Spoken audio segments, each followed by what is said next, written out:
Bonjour amis auditeurs, voici la minute du bonheur. Et aujourd'hui, Jean de la Lune.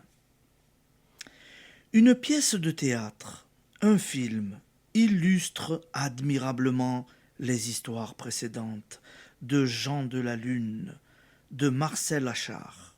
Un garçon, Jeff, est éperdument amoureux de Marceline, la plus frivole menteuse, trompeuse des créatures. Cela ne l'empêche pas de l'épouser. Marceline le berne, elle lui ment, elle le trompe, mais il refuse de voir malgré la criante évidence autre chose que ce qui est pour lui la réalité.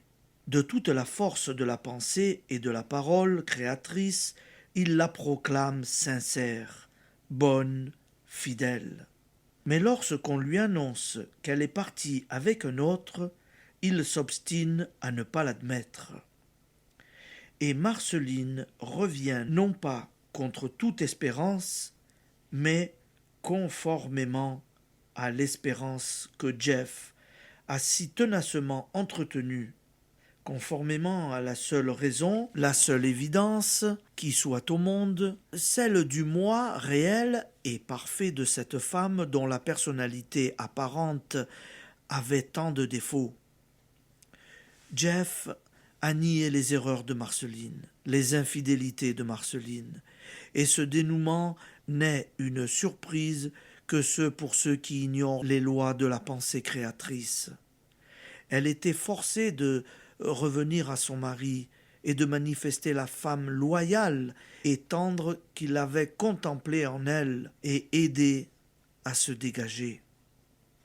Marcel Achard, avec qui j'ai parlé de sa pièce, m'a dit « La confiance dégage de grandes forces à condition qu'elle ne soit pas uniquement passive, mais active et constructive. » Application. Certains défauts en vous-même ou chez ceux que vous aimez vous désolent-ils? Faites comme Jeff. Persistez à ne voir que le bien en vous et en eux. Allez, bonne journée amis auditeurs. Merci d'être avec nous et à demain.